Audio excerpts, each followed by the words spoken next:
Entonces, bueno, vamos a aprovechar este espacio. Muchas gracias. Les recuerdo que esta es la segunda actividad del cuarto día de la cuarta Semana Nacional de Ciencias Sociales de Comexo, que en esta ocasión tenemos dedicada a la memoria del profesor Eligio Mesa. Y bueno, bienvenidos y bienvenidas. La dinámica va a ser muy sencilla. Voy a hacer una muy pequeña presentación del panel, del objetivo.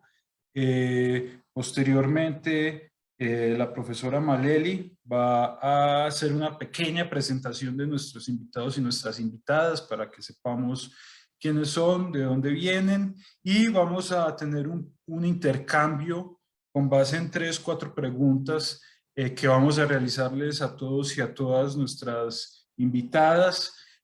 Sobre todo pensando en que se pueda establecer un diálogo entre los participantes y las participantes. No se trata de ponencias magistrales, etcétera, sino más de un diálogo. Entonces, bueno, bienvenidos y bienvenidas a este panel de Estallidos Sociales en América Latina, donde nos acompañarán la compañera Vilma Almendra, el compañero Manuel Rosenthal, la compañera Patricia Viera Bravo, Rocío Maldonado y Flores Millo Simbana, a quien desde ya les agradezco.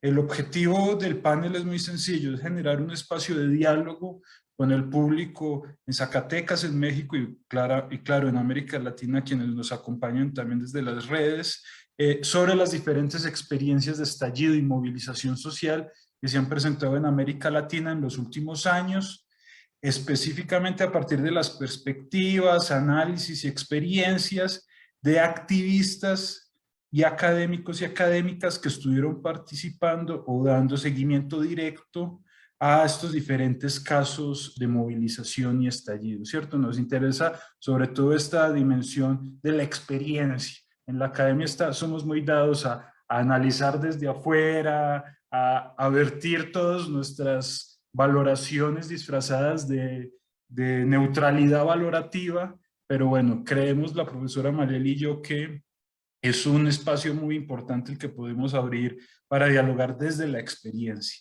Eh, Básicamente las experiencias de movilización y estallido que tocaremos en este panel son las que se vivieron en Chile durante el 2019, el 2020, en Ecuador en el 2019, Perú en el 2020 y en Colombia 2019 y 2020, aunque como vamos a ver no se restringe solo a ese momento del estallido, sino que queremos entenderlo más allá del momento. Estas protestas tienen varios elementos comunes, dentro de los que quisiéramos destacar algunos. Primero, que se presentaron en contextos de fuerte cuestionamiento de las políticas de profundización del modelo neoliberal. Esto es muy claro en los 4 casos que se van a tocar. Se presentaron en escenarios donde ha habido una alta corrupción, un quiebre muy profundo de las dinámicas de representación política tradicionales, pero también se presentaron en contextos donde hubo una superación de los tradicionales cercos mediáticos que se suelen hacer alrededor de estos escenarios de resistencia y movilización, donde la población tuvo una fuerte presencia a través de medios de comunicación alternativos, comunitarios y por supuesto a través de la movilización sociodigital. Y donde también se presentaron claras demandas por el reconocimiento de derechos y autonomías. Al mismo tiempo, por su parte, las respuestas estatales fueron algo diferentes, yendo de mayor a menor represión o de reconocimiento a la negación de las demandas. Por ello, nos interesa conocer el análisis desde la experiencia directa y el acompañamiento académico de estos procesos para identificar elementos que nos ayuden a entender este ciclo de movilizaciones regionales, que también tienen la particularidad que se presentaron antes, pero tuvieron también manifestaciones durante la pandemia. Esto también lo hace particular. Eh, y además de conocer estas similitudes y estas diferencias, tener un acercamiento desde los posicionamientos políticos que se generan desde abajo, desde lo comunitario, desde las bases. Bueno, la dinámica ya se las expliqué un poco, entonces le doy la palabra a la profesora Maleli para que nos haga el favor de presentar a nuestros invitados e invitadas y ya entrar en materia, que es lo que todos queremos. Bueno, pues reiterarles el agradecimiento en nombre de la Unidad Académica de Ciencias Políticas por tomarse el tiempo de acompañarnos en la mañana tarde de hoy. Esperamos que sea un diálogo que nos permita seguir tejiendo redes, procesos en América Latina. Y bueno, voy a hacer presentación de las semblanzas. Nos acompaña desde Perú Rocío Maldonado. Ella es feminista de la Universidad Nacional Mayor de San Marcos. Actualmente ella es doctorante en Ciencias Sociales por la Universidad Autónoma Metropolitana Xochimilco, del área de concentración Mujer y Relaciones de Género. Es licenciada en Trabajo Social por la Universidad Nacional Mayor de San Marcos de Perú y actualmente es docente en la Facultad de Ciencias Sociales en esa misma casa de estudios y se desempeña como especialista de género, monitoreo y evaluación en la ONG Future of Fish, y sus principales temas de interés son migración internacional, género e identidades, mercados de trabajo globales y cadenas de cuidado. Por Colombia nos acompaña Manuel Rosenthal, que es médico, comunicador, pedagogo y analista político colombiano. Ha trabajado por casi una década desde el tejido de comunicaciones y relaciones externas para la verdad y la vida, la Asociación de Cabildos Indígenas del Norte del Cauca. También trabaja o ha organizado la iniciativa de Pueblos en Proceso, Pueblos en Camino, y Vilma Almendras, hija del pueblo Nasa y del pueblo Misak del Cauca, se involucró en el proceso de comunicación indígena como integrante del tejido de comunicación de la Asociación de Cabildos Indígenas del Norte del Cauca a finales de los 90. Por Chile nos acompaña Patricia Viera Bravo. Ella es doctora en estudios latinoamericanos de la Universidad Nacional Autónoma de México. Realizó su estancia postdoctoral en el Instituto de Investigaciones Económicas de la misma universidad y es miembro del Sistema Nacional de Investigadores de México y del Grupo de Trabajo Cuerpos, Territorios y Resistencias de Claxo. Sus principales líneas de investigación son conflictos territoriales, alternativas económicas, procesos autonómicos en pueblos indígenas en América Latina, particularmente mapuche en Chile y mayas en Chiapas, México. Por Ecuador nos acompaña Flores Milo Simbaña. Él es licenciado en Derecho por la Universidad Central del Ecuador, es dirigente de la Confederación de Pueblos de la Nacionalidad Quichua del Ecuador, Ecuarunari, asesor del movimiento indígena ecuatoriano e instructor de las escuelas de formación política de Ecuarunari, docente de la Escuela de Sociología de la Universidad Central del Ecuador. Bueno, esta es una pequeña semblanza de cada una de las personas que nos acompaña. Tardaríamos mucho más en comentar pues todos los procesos, todas las luchas que han llevado a cabo o que acompañan. Entonces vamos a dar paso con una primera pregunta para todas y todos nuestros invitados para este panel de debate, y es, en rasgos muy generales, ¿cuáles fueron las principales causas que generaron la movilización y el estallido social? Y si es posible entenderlas más allá de la coyuntura. Podríamos empezar con Emanuel y vamos dando la palabra cada intervención de 5 o 7 minutos. Emanuel, gracias.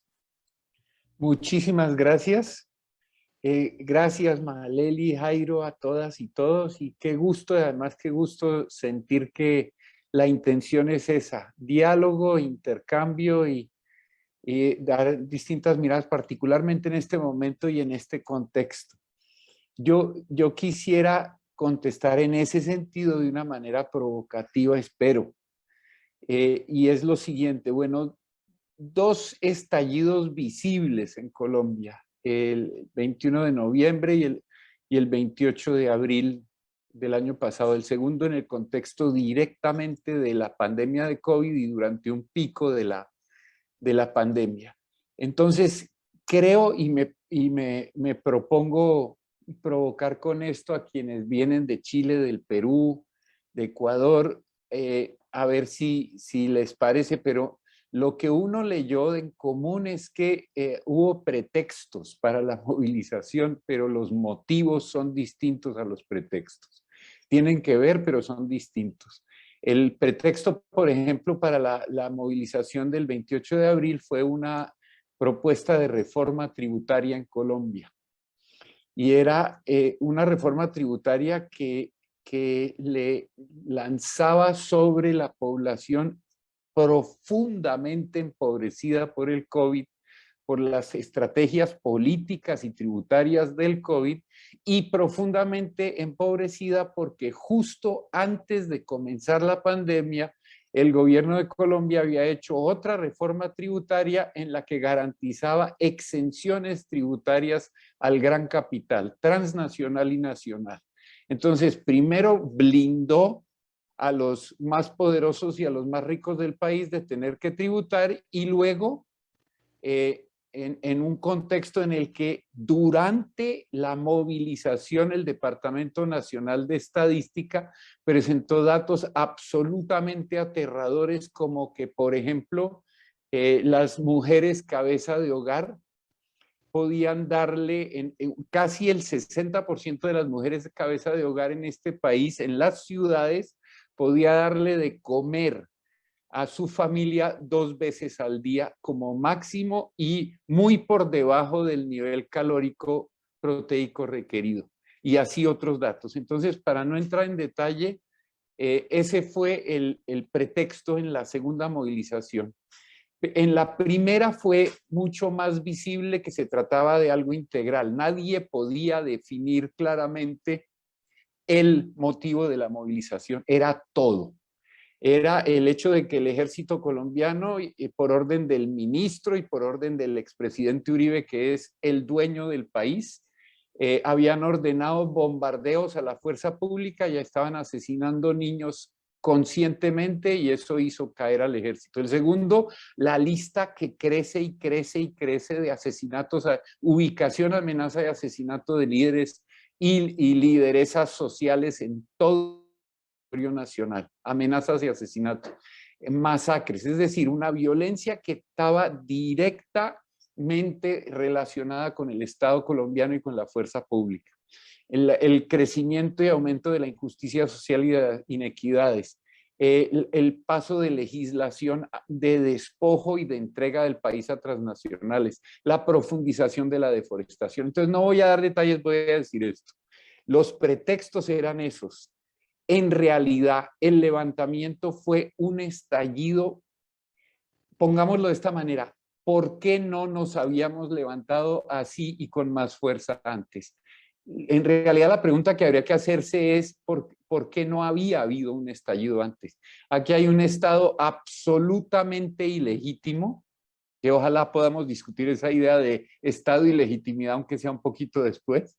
Segundo, un orden mafioso que se va estableciendo en Colombia de una manera impresionante. El capital, y provoco, es crimen organizado, pero entonces el brazo ilegal del capital va ganando una fuerza de articulación con el brazo legal y se convierte en un orden de terror mafioso, y si uno no está dentro de eso, no existe, y adentro de eso nos empobrece, nos destruye, nos amenaza y nos mata en la impotencia y en la dependencia. Ese fue el motivo. Y doy un dato para soportar o apoyar esto que estoy argumentando como provocación. El 28 de abril, según datos de Indepaz, por lo menos 800 de los 1.120 municipios que tiene este país se levantaron simultáneamente. Y por lo menos 15 millones de personas nos levantamos en este país ese mismo día, de una población cercana a los 40 millones de personas. O sea, esto no tiene precedente. Entonces, tratar de ubicar un motivo, uno en particular para esto, sería un error. Esto fue una insurrección contra un orden establecido y contra un orden vigente absolutamente ilegítimo en todos los sentidos. Eso quisiera plantear ya así como provocación inicial. Gracias. Buenísimo, Manuel. Muchas gracias. Creo que pones 3 puntos ahí ya sobre la mesa bien, bien interesantes, y que nos va a permitir ver también las diferencias en los casos. Ahora, Patricia, te daríamos a ti la palabra. Muchas gracias. Hola, buenas tardes. Sí, o sea, totalmente de acuerdo con lo que plantea Manuel. Sobre todo porque, bueno, nos habían pedido causas coyunturales, pero también más allá de la coyuntura. Y yo tenía ahí algunas cosas para mostrar porque hay una... A ver si les puedo compartir. ¿Puedo compartir pantalla? Ya. Sí, sí. Perfecto. A ver. Compartir. Ya, esto les quería mostrar, que creo que resume muy bien. Weas en chileno, cosas X. Son tantas weas que no sé qué poner. Es como era la frase, como fueron tantas cosas, fue un modelo completo el que estalló, el descontento social, era a partir sobre todo de la desigualdad que se originó a partir del modelo establecido por Pinochet, ya imagínense desde el año 73, contexto de Guerra Fría, contexto de vuelta del liberalismo económico a tomar el poder hegemónico en el mundo. Y aquí, bueno, no sé si les puedo mostrar un audio que es muy, bueno, hay una parte que es muy clave, que esto lo dijo, fue un audio que se filtró de la primera dama, de Alicia Morel, de Piñera, en que ella reconoce que hay privilegios que ellos tendrían que ceder. No sé si pongo el audio, que es como de 1 minuto, no sé si vale la pena. Sí. Sí, puedes A ver, ponerlo, no hay a problema. ver si se... Es un panel heterodoxo. Amiga, yo creo que lo más importante es tratar de nosotros mantener la cabeza fría, no seguir calentándonos porque lo que viene es muy, muy, muy grave. De adelantar el toque queda porque se supo que la estrategia es romper toda la cadena de abastecimiento de alimentos, incluso algunas zonas del agua, las farmacias, intentaron quemar un hospital e intentaron tomarse el aeropuerto. O sea, estamos absolutamente sobrepasados, es como una invasión extranjera, alienígena, no sé cómo se dice, y no tenemos las herramientas para combatirla. Por favor, mantengamos nosotros la calma, llamemos a la gente de buena voluntad, aprovechen ¿cómo se dice? Racionar la comida, y vamos a tener que disminuir nuestros privilegios y compartir con los demás. Esa última parte, ¿se escucha? Sí. Esa última parte yo creo que es clave, o sea, que es lo que tienen conciencia de que tienen muchos privilegios, que hay una desigualdad enorme y brutal, y es lo mismo que se vio obviamente desde las clases más populares, que bueno, es la mayoría del país, y aquí les quiero mostrar, bueno, eso era más o menos para ver el ambiente que había, obviamente después que pasó el estallido, que se logró firmar el acuerdo para poder empezar a iniciar el proceso constituyente, todo eso bajó un poco la intensidad, y con la pandemia, bueno, obviamente ahí ya se logró controlar con los mecanismos de estado de excepción, con toque de queda que terminó el fin de semana pasado, tuvieron 18 meses en toque de queda, después con la pandemia, además del que ya venía del estallido social. Y aquí a esto yo encuentro que es clave, que es una muy buena sistematización que hizo la Fundación Sol sobre los 11 pilares dictatoriales que sostienen el modelo económico neoliberal extractivista que predomina en Chile y que se vendió como un modelo, el modelo chileno, como un modelo económico a seguir al resto de América Latina, que eso es lo más crítico, porque yo siempre estuve escuchando en México, en Argentina, cómo ellos estaban entusiasmados con copiar el sistema de las AFP, de las administradoras de fondos de pensión, por ejemplo, que es el tema de las pensiones de jubilación, que es por capitalización individual, que esa es una de las primeras grandes movilizaciones sociales que se dan, creo que fue la marcha de las NOMA AFP, había sido la más grande hasta la histórica marcha de octubre, creo que el 29 de octubre, por ahí, que fueron millones, fueron más de 1 millón de personas, pero antes había sido la de no más AFP, justamente por este modelo que se instaura en el año 81 por José Piñera, el hermano de Sebastián Piñera. Y pasó, coyunturalmente hubo como una seguidilla de provocaciones por parte de la gente que estaba en el poder, que eran los ministros, por ejemplo, el ministro de Educación, diciendo en un discurso público que los colegios, que estaba harto de que los colegios vinieran, los establecimientos educacionales, vinieran a pedirle, por ejemplo, que arreglara el techo, que arreglara la infraestructura, que por qué no hacían bingos para hacerlo, que no tenían que pedirle todo al Estado. Por otro lado, también ministro de Salud diciendo que las colas que se hacen desde las 5 de la madrugada es para ir a hacer vida social. Por otro lado, el ministro de Hacienda diciendo que como habían bajado las flores, era lo único que había bajado, que regalaran flores los románticos, y sin tomar en cuenta que habían subido la mayoría de los alimentos básicos. Y así hubo una seguidilla de cosas que lo último que terminó, como dijo Manuel, fue la excusa, fueron los 30 pesos, pero eso fue porque también el ministro de Transporte dijo que había por esa subida del metro hay distintas tarifas, o hay una tarifa más barata que es antes de las 6 de la mañana, y dijo cínicamente que se levante más temprano. Entonces eso fue ya, había habido muchas subidas del metro. El metro es uno de los más caros del mundo, más de $1, está cerca del dólar el pasaje, y el sueldo mínimo son $400, una cosa así, bordea por ahí. Entonces la gente, hay una pobreza que se llama pobreza deuda en Chile, que la gente no alcanza a llegar a fin de mes. Es carísima en la vida. Uno de los estudios que se hicieron después del estallido, hizo una encuesta y el 30% de los hogares encuestados no llegaban a fin de mes con lo que ganaban.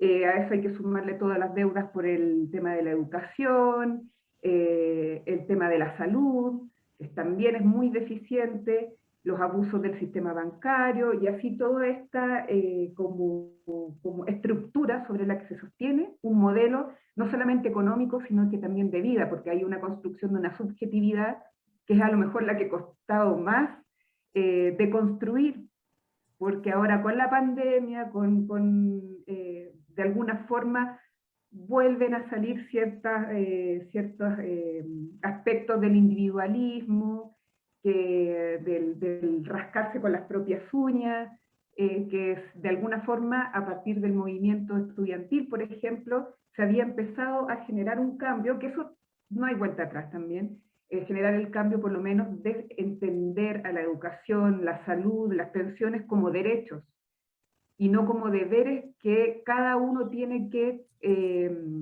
responsabilizarse individualmente, que es lo que ha pasado hasta ahora desde esta construcción. La Constitución se comenzó a elaborar, la Constitución de Pinochet, en el 73, terminó de elaborarse en el año 80, pero desde un principio se sabía que la Constitución política era uno de los fundamentos para sostener este modelo, por eso la importancia también de la Convención Constituyente, que después, bueno, si quieren les puedo hablar porque creo que me extendí mucho.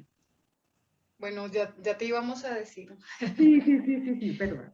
Te vamos a molestar para dejar de compartir pantalla por un momento, A ver dónde lo veo. pero vamos bien de tiempo. Ya lo encontré. Ya. Gracias, Patricia. Vamos a darle entonces la palabra a Flores Milo para que nos pueda compartir sus apreciaciones sobre esta primera pregunta.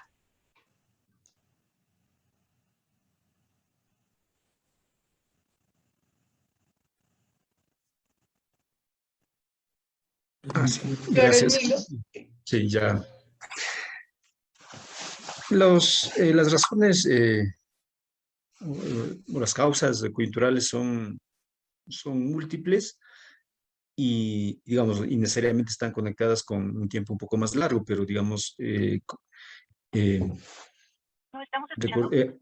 los días antes del levantamiento de octubre, el gobierno vino anunciando por largo tiempo que iba a retirar los subsidios, ¿sí? Y recordemos que el movimiento indígena de la CONAIE en concreto venía teniendo ciertos niveles de diálogo con el gobierno pero que para todos era visto que que esos diálogos no tenían ningún efecto, e incluso las organizaciones bases de la CONAIE incluso exigían a los dirigentes que rompiesen el diálogo. Cada vez iba anunciando permanentemente el retiro de los subsidios y cuáles serían las proyecciones o cuáles serían las consecuencias de ese retiro, pero cuando el gobierno decide tomar esta decisión, que es el 1 de octubre, no sé si estuvo fuera de su perspectiva, pero retira el subsidio el 1 de octubre y el 3 de octubre el precio de los combustibles en algunos casos se duplica, ¿ya? Y los transportistas, tanto de los buses públicos como de carga pesada, en la misma dimensión elevaron de manera directa los precios, lo cual repercute inmediatamente en los precios de los productos de primera necesidad. Entonces, en 3 días la gente vio directamente cómo en sus bolsillos era directamente golpeado esa decisión. Entonces ahí no hubo, digamos, mayor incentivo, por así decirlo, para que el levantamiento se diera de una manera, si se quiere, en un sentido espontáneo, porque justamente quienes convocan el paro son los transportistas pesados, ¿sí? Pero ellos, el mismo día que inicia el paro, el gobierno llama a conversar y acuerdan que se mantendría el subsidio para ellos, para la línea de transporte pesado, y que para el resto, y para el resto, además, legalmente subían el precio de los pasajes. Entonces, obviamente, eso la gente se enojó mucho más. Y si bien es cierto, los dirigentes de los transportes dijeron que alzaban el paro, pero la gente siguió en el camino, siguió en la calle, y poco a poco, y las organizaciones demoraron en tomar una decisión. Recordemos que la CONAIE y el movimiento sindical venía en un proceso igualmente más o menos largo, en reuniones permanentes, donde ya se decidió hacer una movilización. Finalmente se le llamó paro nacional, y estaba fijada una fecha, estaba fijada para el 9 y el 12 de octubre, ¿sí? Pero las cosas empezaron a precipitarse a partir del 3 de octubre, ¿sí? Entonces, esto provocó que las organizaciones, tanto a nivel nacional como a nivel territorial, tuvieran inconvenientes logísticos, ¿sí? Muchos convocaron literalmente del día para la tarde asambleas para tomar decisiones qué mismo hacer. Y entonces eso un poco las organizaciones demoró en tener una decisión urgente. Solo les pongo un ejemplo, en una ciudad un municipio que está a 2 horas al norte de Quito, ¿sí? Se juntan todas las organizaciones sociales, las comunidades indígenas, los sindicatos, las asociaciones barriales, las asociaciones de productores, ¿sí? Fue realmente una asamblea municipal general, donde deciden que al día siguiente iban a hacer una marcha total, ¿sí? Al día siguiente a las 9. Pero resulta que las comunidades ya empezaron a bajar ese mismo día a partir de las 11 de la noche, ¿sí? Entonces, incluso a ese nivel la gente se precipitó, más allá de las organizaciones, ¿sí? Los dirigentes y las organizaciones tuvieron que acelerar sus dinámicas, sus estructuras organizativas para poder ponerse a la altura de la gente que ya estaba en las calles. Entonces, esto para lo que sucedió al inicio del levantamiento de octubre. Obviamente esto no se puede entender solo por esto. ¿Por qué hay una respuesta inmediata más a nivel territorial que a nivel nacional? Porque en los últimos 10 años los niveles de conflictividad fueron sostenidos sobre todo a nivel local territorial, ¿sí? En donde enfrentaron fuertes conflictos por 2 razones fundamentales. La una razón es la lucha territorial frente a las concesiones mineras, ¿sí? Que en el Ecuador está por sobre el 50% del territorio ecuatoriano están concesionadas, ¿sí? A empresas mineras y las petroleras, sobre todo en el lado de la Amazonía. Y esos territorios, ¿sí? Han enfrentado un nivel bastante alto de violencia por parte del Estado y del capital, ¿sí? Ya sea a través de procesos de judicialización de los dirigentes, desplazamientos incluso, ¿sí? Y en otros niveles ya incluso se llegó a asesinar a dirigentes. Estas comunidades, estos territorios, estas organizaciones venían enfrentando un proceso muy alto de movilización y de enfrentamiento, ¿sí? Entonces, cuando se provoca estallido en octubre,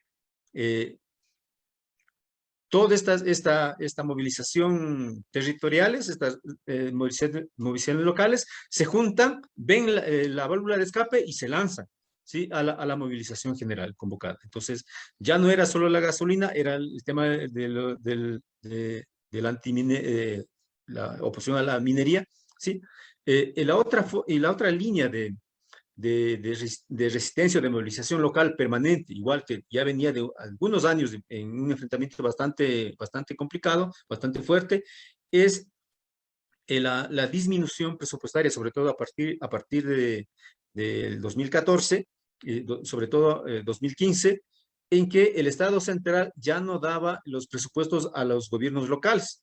Y los gobiernos locales son los que más directamente, mal que bien, no digo que atiendan el 100%, pero de manera más directa están relacionadas con las necesidades territoriales. Y en algunos casos incluso eran los alcaldes o los prefectos quienes convocaban a movilizaciones, ¿sí? Y en ese nivel tenemos, por ejemplo, fueron varios municipios y provincias que propiciaron movilizaciones previas a octubre, ¿sí? Las más destacadas son las que está justamente la provincia que está en fronteriza a Colombia por el lado norte, ¿sí?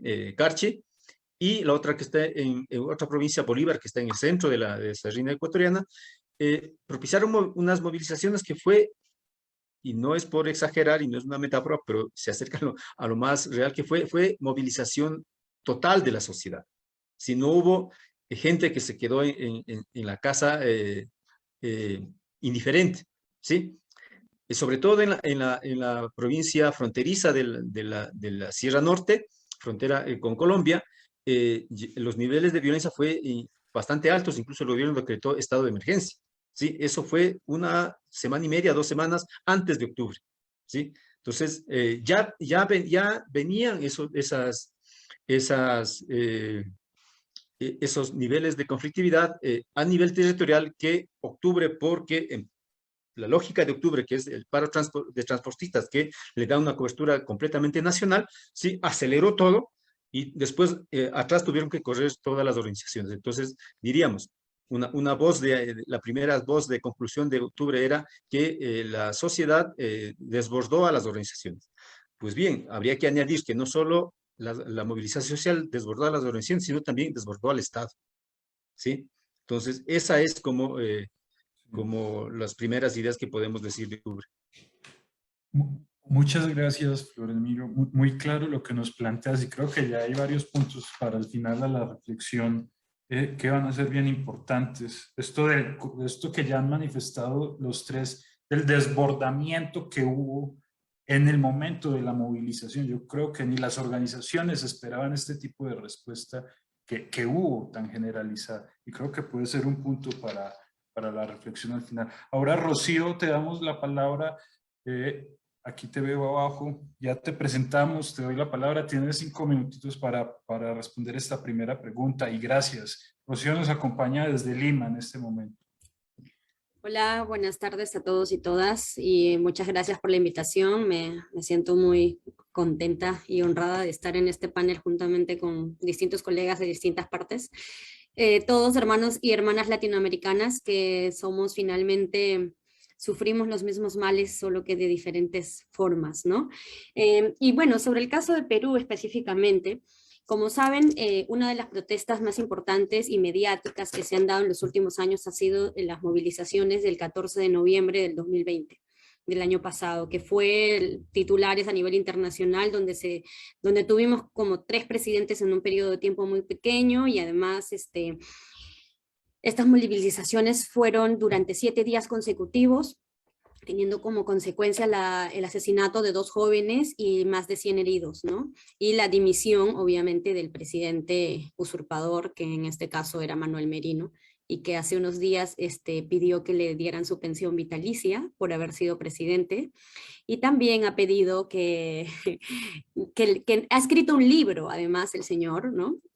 Ha publicado su libro donde cuenta la verdad de lo que sucedió. En estos momentos es un líder que acompaña a la derecha juntamente con el equipo de Keiko Fujimori. Bueno, como ustedes saben, en nuestros países hacen la competencia de cuál está más difícil que el otro. Y el Perú hace una buena competencia en ese sentido. Entonces, lo interesante finalmente de este proceso es que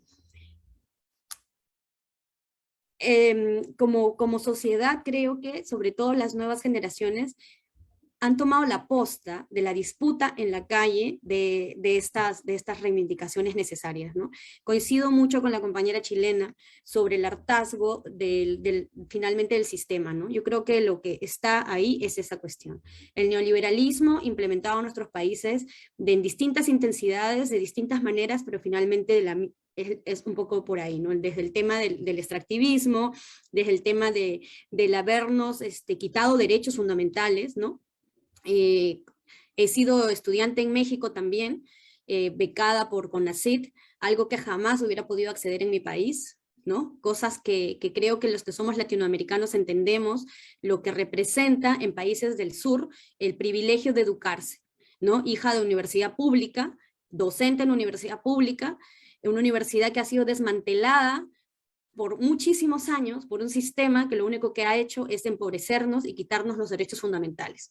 Y creo que desde distintos sectores lo que está finalmente disputándose en estos momentos en nuestros países es el cambio de esos modelos. Y es difícil porque son cambios estructurales que requieren de muchas cosas, ¿no? Entonces yo sobre el tema del neoliberalismo, de manera particular, para poner en contexto en Perú, quiero mencionar que justo, a más allá de las cosas coyunturales, esto responde al régimen que nos hereda Alberto Fujimori con su política de venta, ¿no? Del país. En el periodo, él entra al gobierno en 1990, en el 92 se da un autogolpe, famoso por el mundo, en el 93 publica su constitución, que es la constitución que tenemos hasta el día de hoy, que es la constitución de la dictadura, pero además es la constitución que permite la venta de todo el país.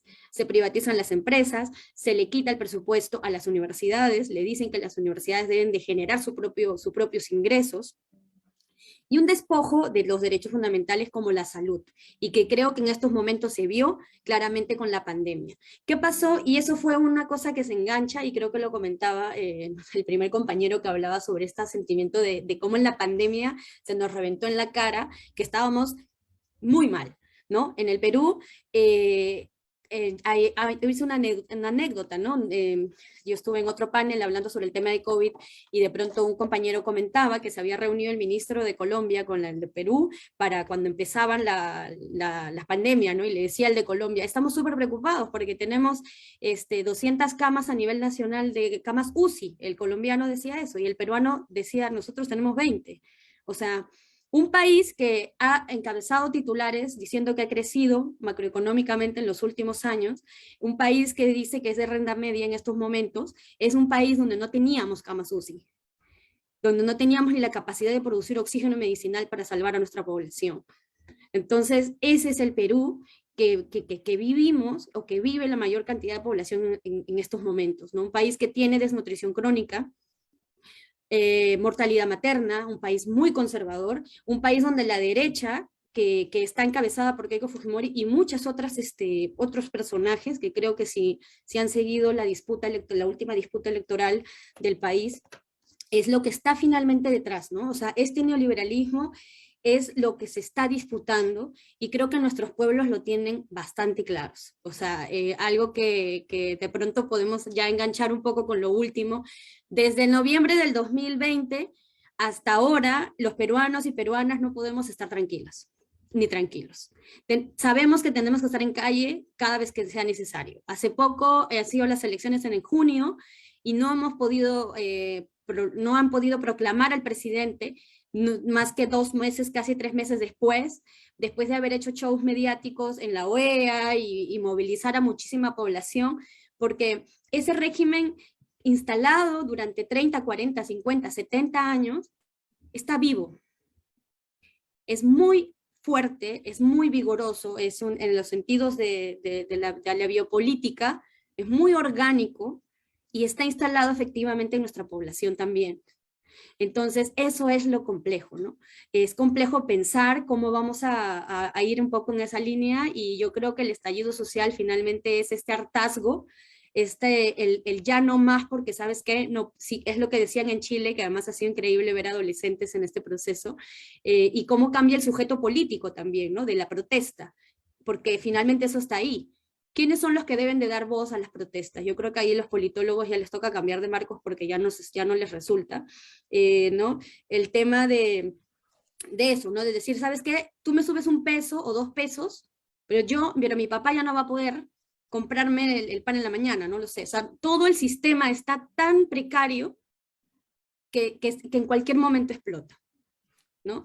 Bueno, no quiero extenderme más, entonces doy paso a los demás compañeros. Gracias, Rocío. Yo creo que fueron muy buenas las intervenciones porque nos muestran que efectivamente hay unos elementos comunes que son el agotamiento del modelo neoliberal, el abuso obsceno de las élites en los 4 casos que llevan a estas coyunturas, digamos, de estallido, de hartazgo, etcétera, pero también las particularidades. En Colombia, Emanuel nos hablaba de ese orden criminal paraestatal, donde la pregunta era ¿por qué carajos antes no se había movilizado la gente de esta manera? La compañera de Chile nos habla de ese modelo neoliberal heredado de la dictadura, que es, digamos, como el paradigma de cómo la democracia puede vivir con un orden dictatorial, con esta matriz del orden de la dictadura todavía en la base misma de la Constitución. En el caso de Ecuador, digamos, estos cambios políticos que implicaron empezar a retraerse el Estado después de toda esta década de bonanza, y empezar a jalar, a ahogar a la población hasta que estalló. Y en el caso peruano, bueno, lo que Rocío nos acaba también de comentar sobre esta exclusión de las élites a la población y a la mayoría. Entonces, bueno, la siguiente pregunta que les habíamos propuesto, y entonces podemos seguir como en el orden que ya lo hicimos. En este caso ya le daríamos la palabra a la compañera colombiana Vilma, que creo que se conectó. La siguiente pregunta que teníamos era ¿cuáles consideran que fueron las principales innovaciones de esta movilización, de estas movilizaciones y estos estallidos, pero también al mismo tiempo los límites y los retos que presentaron estas coyunturas en cada país? Entonces le daríamos la palabra a la compañera Vilma de Colombia para que pudiera intervenir. Buenas tardes, muchas gracias a todas, a todos por este espacio. Con relación a la pregunta, bueno, pensando en innovaciones como nuevas formas en medio del estallido que no se habían visto antes, entonces muchísimas, pero quiero nombrar 3 así que me llegan ahorita. Por ejemplo, una es que no se había visto antes, en la memoria corta que yo tengo de las movilizaciones en las que vengo participando desde hace 30 años, el levantamiento masivo de la juventud en el país, pero no cualquier juventud, no la juventud universitaria, no la juventud becada, no, la juventud que para el sistema son llamados desechables. El levantamiento de los y las nadie, la mayoría de compañeras y compañeros que se levantaron en las principales ciudades, sobre todo, eran de barras bravas, hinchas de partidos de fútbol, o sea, gente que para el sistema es desechable y se puede matar, se puede desaparecer y no pasa absolutamente nada, porque para el sistema hay que desaparecerlos y ya. Entonces, eso no se había visto con tanta fuerza, con tanta masividad que en otras ocasiones. Esa me parece que es clave de una de las situaciones que se vio nueva. Otra, me parece que fue el encuentro entre esto que han llamado urbanidad, digamos, desde las principales ciudades, estas juventudes con sindicatos, estudiantes que se conformaron en la primera línea en las diferentes ciudades, el encuentro de estas personas movilizadas con los pueblos originarios, principalmente desde el Cauca, pero hubo también otros pueblos que se levantaron. O sea, como decía Manuel hace rato, era insólito que todavía no nos hubiéramos levantado. Nosotros, obviamente, con lo que decía Manuel, las reformas y muchas otras cosas, pero es que son más de 500 años de exterminio, de silenciamiento, de humillación, de colonización, y nosotros vivimos en movimiento permanente, pero parece que ese sentir desde nuestros territorios originarios, pues no mueve a toda la urbanidad, sí, a algunos sectores, pero no a todos. Entonces, que nos encontremos en ese marco de un paro nacional, de un lado a ISO, que es el movimiento de autoridades indígenas del suroccidente, que el 28 de abril tumban la estatua de un violador, un genocida, un robatierras, que es Sebastián de Belalcázar en Cali. Para nosotros eso es una forma nueva, que ya la habían hecho el 16 de septiembre del año anterior, tumbándolo en Popayán, en nuestro cerro sagrado, ¿no? En el Morro de Tulcán. Entonces, ese encuentro entre la Guardia Indígena y las primeras líneas, o sea, eso no se había visto antes, y la Guardia Indígena en los intercambios con la primera línea, reconocer, es que nosotros somos primera línea milenaria, y aquí estamos encontrando con la primera línea de estos paros de estos últimos tiempos. Entonces nos parece que eso fue muy importante. ¿Que se perdió el audio o soy yo? No. ¿Me escuchas? Sí se escucha. Sí se escucha. Sí. ¿Sí? ¿Se escucha bien? Entonces, esos dos. Y con relación a los desafíos y a los retos frente a la arremetida estatal, muchos también, pero dos que me resuenan ahora, dado el contexto que estamos viviendo ahora y en diálogo a lo que ha sucedido en los otros lugares, es la cooptación permanente del Estado para robarse esas luchas, para agarrarlas, para absorberlas, para ponerlos en el lugar que les sirve. Entonces, el lugar que les sirve en este momento es la disputa electoral, una coyuntura electoral que nos confunde. O sea, nos saca de procesos de movilización con espacios maravillosos de autoorganización, de autocuidado, de autogestión, donde nos encontramos los pueblos para pensarnos la salud que queremos, la educación que queremos, la vida que queremos más allá del Estado, aunque está ahí y hay que disputar, pero más allá de eso, y nos enredan con lo electoral. Entonces, todo ese paro maravilloso, estos espacios gigantescos de colectividad, pues se reducen a una sola cosa. Entonces, ¿a qué candidato vamos a poner? ¿Por quién hay que ir a votar? Como si ahí terminara la lucha, negando la milenariedad, negando los siglos de resistencia que llevamos como pueblos. Y una última, como reto me parece, frente a la comunicación, es que pues el Estado siempre ha sido estratégico en propaganda, en llamarnos vándalos, en llamarnos ladrones, en que somos la causa de todos los males, los alimentos se subieron por culpa de los que estábamos en el paro, todo esto, ¿no? Y en el caso de los medios de comunicación, muy importante la participación en la denuncia cotidiana y concreta a través de las redes sociales, pero poco análisis más allá de la coyuntura. O sea, ¿cuáles son los ejes estructurales que nos llevaron a este paro más allá de las coyunturas, como decían antes? Entonces me parece que esos retos están ahí. ¿Cómo alimentar la autocrítica dentro de los movimientos para enfrentar esta vaina electoral y estas capturas cotidianas desde lo politiquero, porque no es la política de la vida, sino lo politiquero en su momento, y tratar de analizar más allá de la coyuntura la estructura completa, que obviamente la coyuntura tiene que ver y está conectada con la estructura.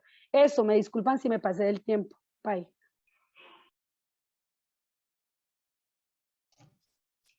Bueno, Vilma, muchísimas gracias. Vamos entonces a darle la palabra a Patricia para abordar esta segunda pregunta. Perfecto. Bueno, también hay muchos puntos en común con las innovaciones, o sea, lo que un poco inédito que se observó en el estallido social en Chile, tiene mucho que ver, y ahí después les voy a mostrar unas imágenes, pero sobre todo por primera vez se deja fuera, por lo menos una crítica fuerte a la gestión de los partidos políticos que venían llevando hasta ahora, y no se permitió en las grandes marchas, por ejemplo, la presencia de los partidos políticos, por lo menos era lo que más se veían eran la Huenfolle, que es la bandera mapuche del 92, y otras, la Huipala, eso era lo que más primaba, incluso la foto más emblemática de la Plaza Dignidad tiene en la cumbre justamente esta bandera Huenfolle mapuche. Y de alguna forma entonces eso también habló de una búsqueda de otros contenidos, de otros sentidos, por sobre este modelo que había sido impuesto, este modelo neoliberal, que como forma de relacionamiento social, de vida económico productivo, o sea, complejo, como decir, no, o sea, esto ya no va, los partidos políticos son parte de la misma élite que nos tiene oprimidos, explotados, y se empezó también, esto fue transversal, otro fue el tema de la transversalidad, la diversidad de los sectores movilizados. Hasta el último pueblo de Chile hubo movilización, marchas, actividades, se empezaron a tener mucho más presencia también, asambleas comunitarias que se habían empezado ya a reunir desde un proceso trunco de asambleas constituyentes que empezaron con el segundo gobierno de Bachelet, pero con esto se hizo mucho más fuerte. El tema también, que es muy parecido a lo que pasa, a lo que contó la compañera Vilma, de lo que pasó en Colombia, esta primera línea de la Plaza Dignidad, que eran los que permitían, que ponían literalmente sus cuerpos para poder enfrentarse a los carabineros y poder hacer que la marcha llegara hasta ese punto. Eran generalmente, había muchas entrevistas, chicos que venían del CENAME, que el centro de menores donde iban con problemas socioeconómicos, problemas delictuales o lo que fueran, los desechados, como dijo la compañera, eran los que estaban ahí salvando de alguna forma a las otras líneas que venían detrás, que también fue una organización bien interesante que se dio en las marchas, que habían distintos flancos y distintas funciones que habían para poder mantener esas movilizaciones. Y por otro lado también, aquí les voy a volver a compartir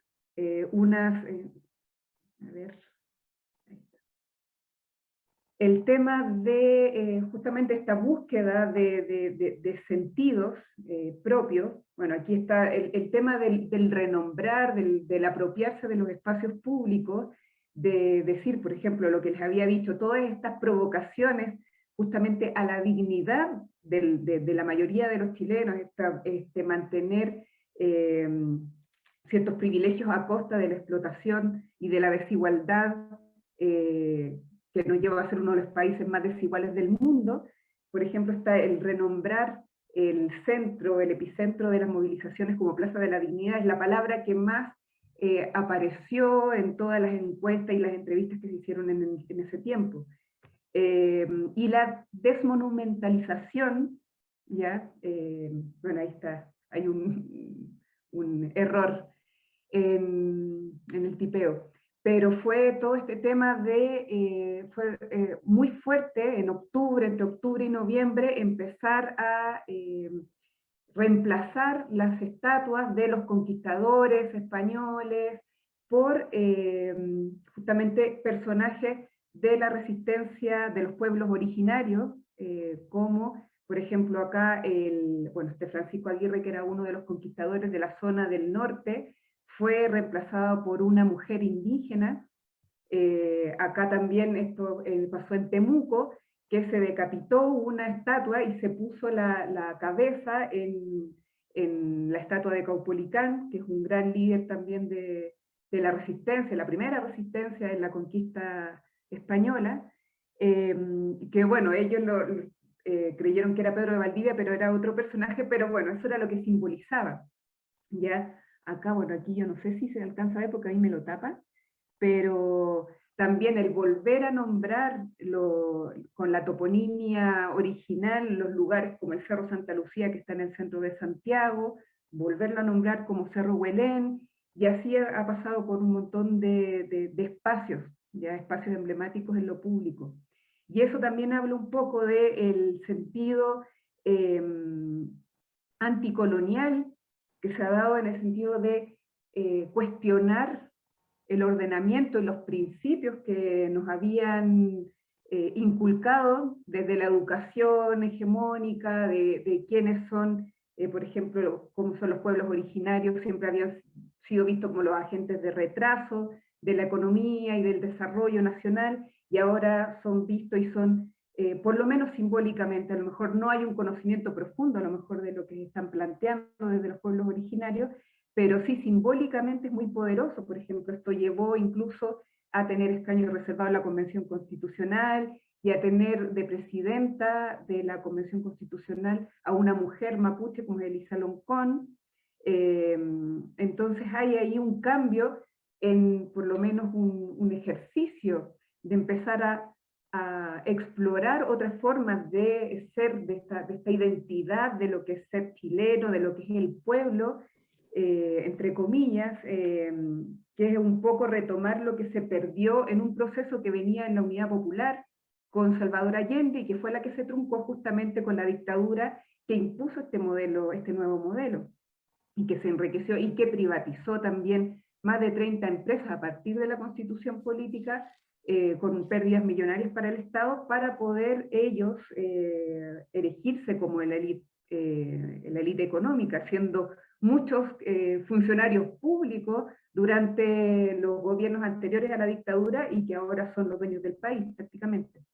Entonces todo ese cambio ahí de mentalidad y de empezar a buscar otros principios más allá del individualismo, del extremo consumismo, en que, como decía una compañera Rocío anteriormente, eso yo creo que va a ser lo que más va a costar, pero es un proceso, como es un cambio cultural, pero bueno, es un proceso que lleva años y que bueno, va a llevar años, pero se ven avances por lo menos.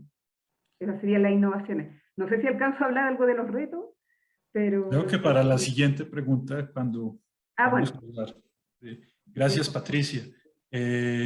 Ahora, Flores Milo, si nos haces el favor, ya tocaste algunos de estos puntos en tu primera intervención, pero podrías seguir profundizando. Gracias. Bien. Digamos, hay varias cosas así como novedosas que se presentaron.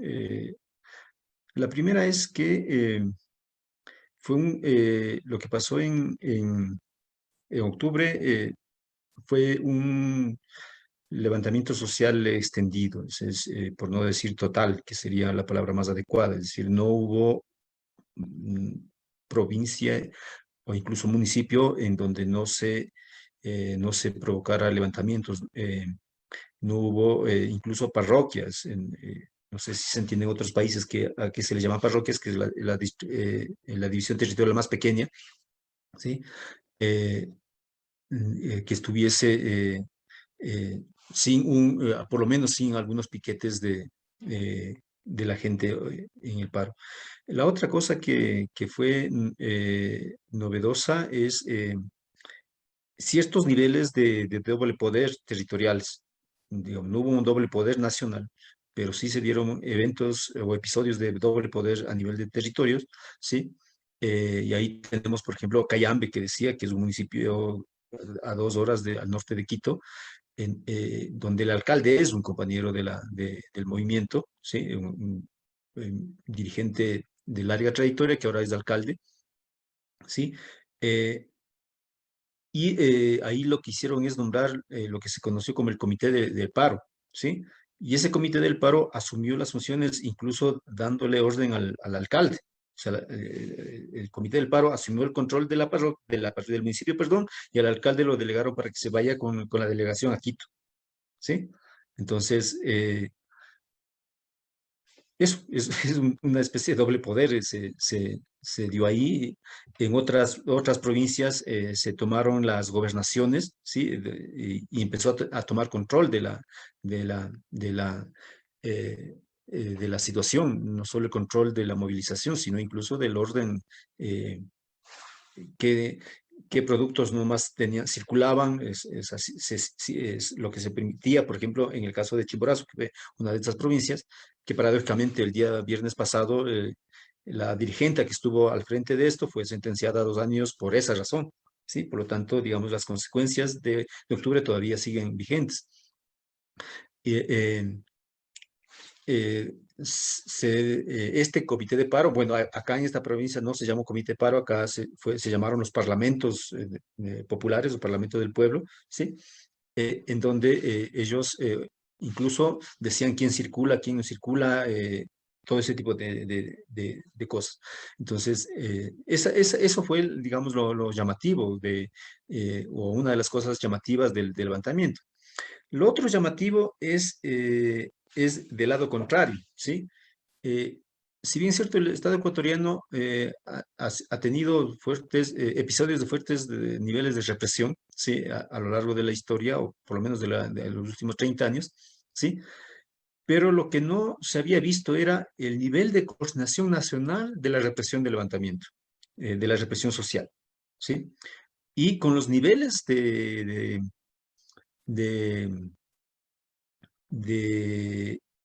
tecnificación, es decir, no, al menos públicamente no nos habíamos enterado de que el Estado ha comprado unas nuevas tanquetas tremendamente modernas y que sacó en octubre. Y desde octubre no ha vuelto a sacar, ni siquiera para la crisis carcelaria, que supongo todos están enterados que vivimos acá. No volvió a sacar, ¿sí? Es por primera vez que utilizaron balas de goma en contra de los protestantes, ¿sí? Acá nunca se había utilizado eso, ¿sí? O sea, es decir, hubo un despliegue coordinado a nivel nacional de represión social en los territorios alejados de las grandes ciudades. Esta represión no solo fue en contra para hablar en términos militares, la represión no fue solo en contra de los beligerantes, la gente que está en la calle o en la plaza protestando, fue incursiones a las viviendas, a las casas, se entraron los militares o la policía a las casas a atacar a las casas, disparar en las casas, ¿sí? Y eso sucedió también, por ejemplo, en mi comuna. ¿Sí? Nos lograron dispersar completamente en la avenida en que estábamos situados, y los militares entraron a las comunidades y disparaban lanzaban las bombas a las casas. Entonces hubo que alejarse de los sitios de los piquetes de bloqueo que teníamos en las carreteras para ir a salvar a la gente, a salvar a los niños que se estaban ahogando, las madres, ¿sí? Gente perdida y todo ese tipo de cosas. Entonces, ese nivel de represión nunca, no, al menos en el Ecuador, tal vez en otros países como Colombia o el mismo Chile dirán que estamos exagerando. Lo que pasa es que acá no estamos acostumbrados a eso, ¿sí? Acá, incluso a nivel de los militares, ha sido otra dinámica totalmente distinta, ¿sí? Entonces, este tipo de cosas que puede ser común en otras realidades, pero en el contexto ecuatoriano fue completamente distinto en esta ocasión. Un tercer elemento que es y que da para muchos debates es que acá, a diferencia de otros contextos, no tenemos grandes organizaciones y mucho menos partidos políticos de izquierda o de centro izquierda o progresistas, por así decirlo, altamente estructurados que puedan, de cierta manera, tener vocería e incluso organización al levantamiento. Acá no tenemos eso, ¿sí? Entonces fue ese levantamiento social espontáneo en un nivel, ¿sí? Regresaron, todos regresaron a ver al movimiento indígena y reconocer al movimiento indígena como la única instancia de coordinación, ¿sí? Entonces, aunque la movilización de octubre fue social, fue amplia, ¿sí? ¿Sí? Generalizada, que desbordó a las organizaciones, como ya hemos dicho antes, pero al mismo tiempo todos volvieron a ver al movimiento indígena como la única capacitada de dar conducción a esa movilización, a ese descontento. Entonces, esa es la dimensión que tiene, que al mismo tiempo es una fortaleza, pero al mismo tiempo es una debilidad, ¿sí? Que otras expresiones organizativas, acá, al menos en términos orgánicos, hay una izquierda completamente debilitada, ¿sí? Y tal vez muchos de los que estamos aquí en este momento van a estar, o al menos les va a llamar la atención lo que les voy a decir, ¿sí? Precisamente muchas de estas corrientes de izquierda, de estas corrientes orgánicas de izquierda, fueron completamente debilitadas en el periodo del gobierno de Rafael Correa, paradójicamente, ¿sí? Entonces, ante ese nivel de dispersión organizativa política, el movimiento indígena logra sobrevivir, porque también fue fuertemente golpeada en los últimos 15 años, pero al mantener una legitimidad social, una estructura organizativa más o menos fija o estable, por así decirlo, ¿sí? Vuelve a representar a la sociedad en su conjunto, más allá de lo meramente indígena. Se vuelve a tener una representación social o una vocería nacional que tuvo en los años 90. Y eso se expresó en el electoral también, ¿sí? Bueno, el tema electoral ya es otro debate que podemos ver, pero digamos, hay más cosas novedosas, como la participación de los jóvenes, como las formas operativas de enfrentar el levantamiento, de cómo la gente se organizó de manera, digamos, operativa para enfrentar la represión policial, las formas de comunicación que se hizo evidente ante la falta ante el cerco comunicacional que nos quisieron poner los empresarios y el gobierno, cómo se rompió ese cerco comunicacional, la participación de las mujeres, por ejemplo, cuando en los últimos días la movilización, sobre todo en Quito, estuvo totalmente aislada o estaba siendo fuertemente aislada entre el parque, el arbolito, que es el símbolo acá, y el Palacio Legislativo estaba siendo cercado ahí socialmente, ¿sí? Estábamos rodeados de un contingente militar increíble. Es una marcha de las mujeres, propiciada y organizada por una de las compañeras símbolo del movimiento indígena ecuatoriano, que es Blanca Chancosa, que propicia una marcha de mujeres, ¿sí? En principio teniendo la resistencia de muchos compañeros varones, dirigentes, diciendo que está dividiendo el esfuerzo, ¿sí? Pero la compañera persiste en el intento, logra conformar una marcha que en primer momento, cuando inicia la marcha, no empezarían más allá de unas 500 personas, ¿sí? Y sale hacia el norte, hacia la parte más acomodada de la ciudad de Quito, ¿sí? Y la marcha a pocas cuadras ya fue una multitud increíble. A la gente que aunque estaba a favor de la movilización, pero no salía o no se atrevía a salir, al ver esa marcha, empezó a salir, y esa marcha fue una cosa increíble. No sé cuántas personas sería, pero eran cuadras y cuadras de una de las avenidas más grandes de Quito, totalmente llena, ¿sí? Entonces, eso logró romper el cerco comunicacional, logró romper el cerco político, logró romper el cerco social de la movilización en Quito, que fue una cosa completamente impactante. Hasta ahí podemos llegar. Muchas gracias, Flores Milo. Vamos a darle la palabra a Rocío. Uy, perdón, estaba concentrada escuchando a Flores Milo porque recuerdo mucho, siempre tengo mucho recuerdo de Ecuador sacándose a los presidentes, esa fuerza que tiene el movimiento.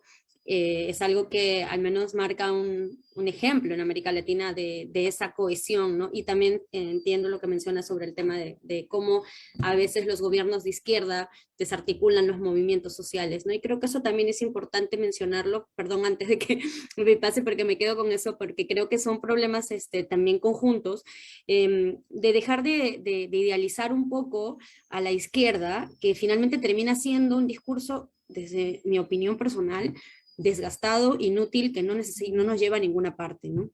En el Perú, al menos en estos momentos, vemos estos discursos de disputa entre la izquierda que es más purista y la otra que no, aquí se utiliza el término de los caviares, o la whisky izquierda que usan en Chile, no lo sé, ¿no? Creo que nuestros países están en un momento en el que necesitamos conectarnos, más que seguirnos polarizando. El objetivo de la derecha en el Perú en los últimos tiempos ha sido polarizarnos. ¿Y cómo ha utilizado la estrategia para eso? A través del terruqueo.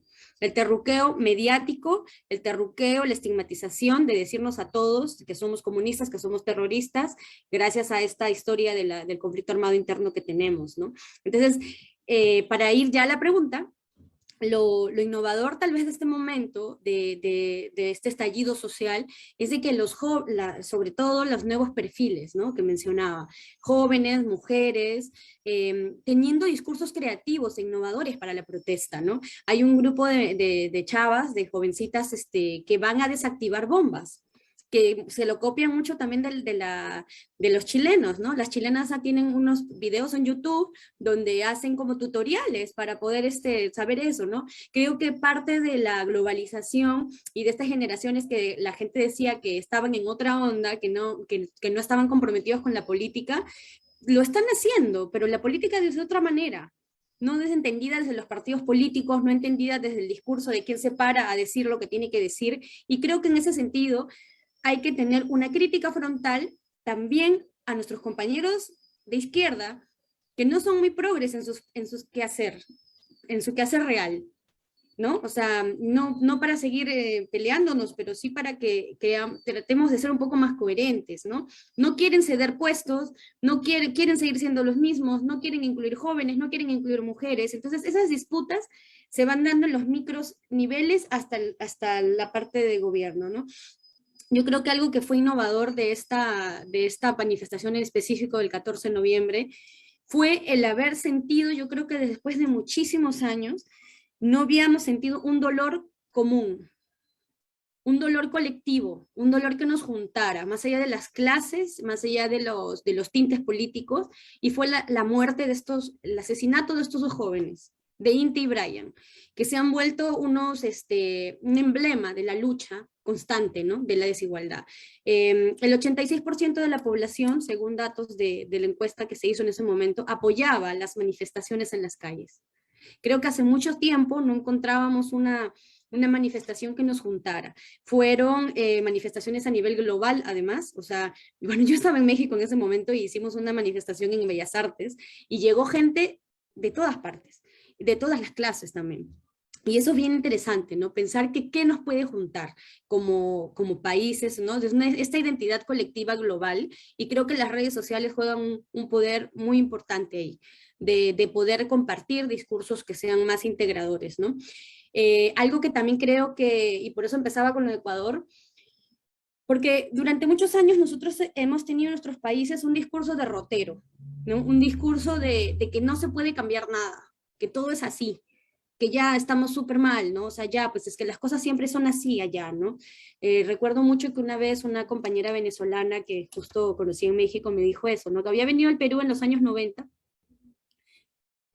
no sé, 2000, 99, 2000, y que se subió a un taxi y el taxista le decía, en el Perú todo es así y nada va a cambiar. Y creo que muchos hemos crecido en ese discurso.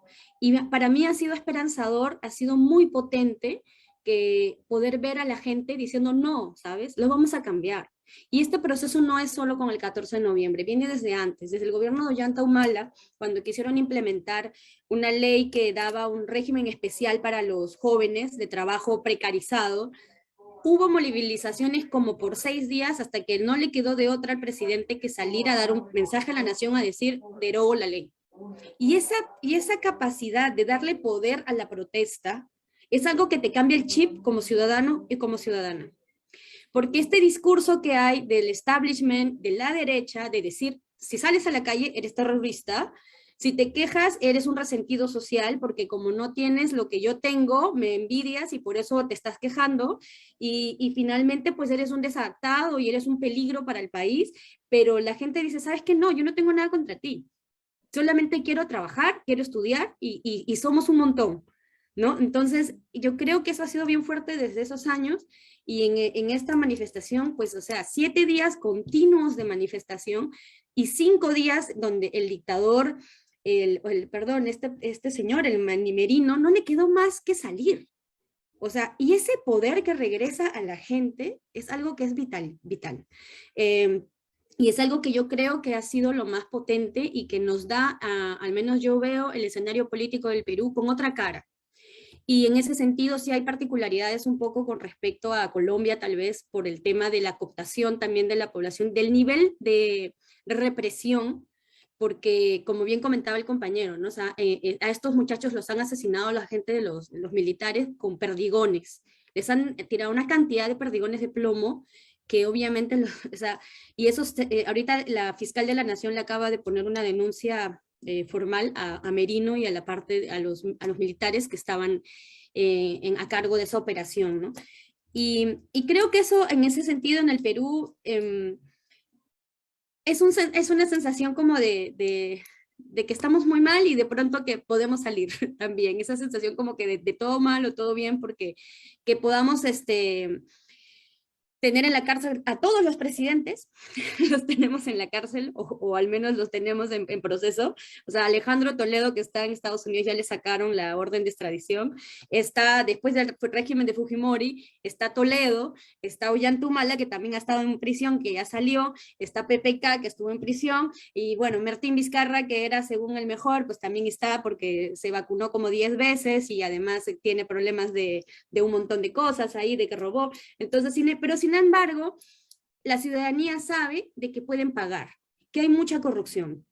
Y es finalmente también una ficción, ¿no? También, no lo quiero idealizar, pero no quiero que se entienda de esa manera. Pero esta posibilidad de lograr cambios es importante, y lo que ha sucedido ahora con este gobierno de Pedro Castillo es algo que de verdad, en un escenario diferente, tal vez, no hubiera sido posible.